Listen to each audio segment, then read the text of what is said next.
We're thankful for November sweepstakes and everything it brings, the good, the bad, and the weird. This week by taking a slightly wider look. A musical Theirs game, Verify, mysteries surrounding murder that are off limits to investigation, without a doubt. Horrible depictions of loss and trauma, we have them taken care of, and remember to add the Greek seasoning. Gone today, hair? Today? Does it seem to me that Alex has been absent for a significant portion of the Kyriakis narrative, and that's strange because he is, I believe, the main character in it.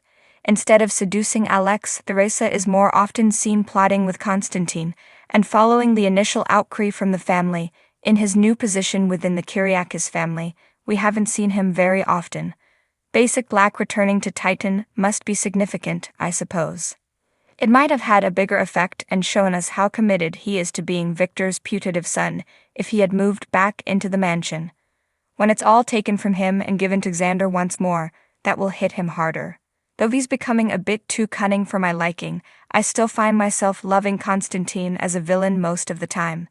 He escapes from situations far too easily, instead of Xander's quick. I know we butted heads before, but now you're my hero. I was really hoping for more pushback. However, I am aware that Black Patch is investigating, and I'm hoping that this is just the beginning for more vet visits. Although Drake Haugeston hinted at what might be a more in-depth look at John's life prior to his memory loss, I have a suspicion that this won't happen until February sweeps. Other than listening to them whine about their children's bad choices, there is still plenty to do in the interim.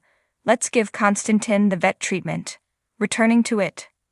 To be completely honest with Zara, I would have loved to see them fight for custody, but on the other hand, maybe it would have been better if they hadn't, as I'm not sure Days of Our Lives has the money for dramatic courtroom scenes anymore. Kristen and Brady's altercation in that office/courtroom was a little underwhelming.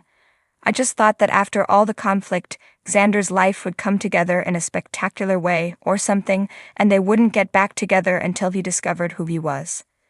The tone shift between them was kind of entertaining, even though it was only momentary. They haven't disappointed me the way Ericole has. However, Sarah fans ought to be pleased, and Paul Telfer and Lindsay Godfrey relished acting out at least some hostility prior to getting back together.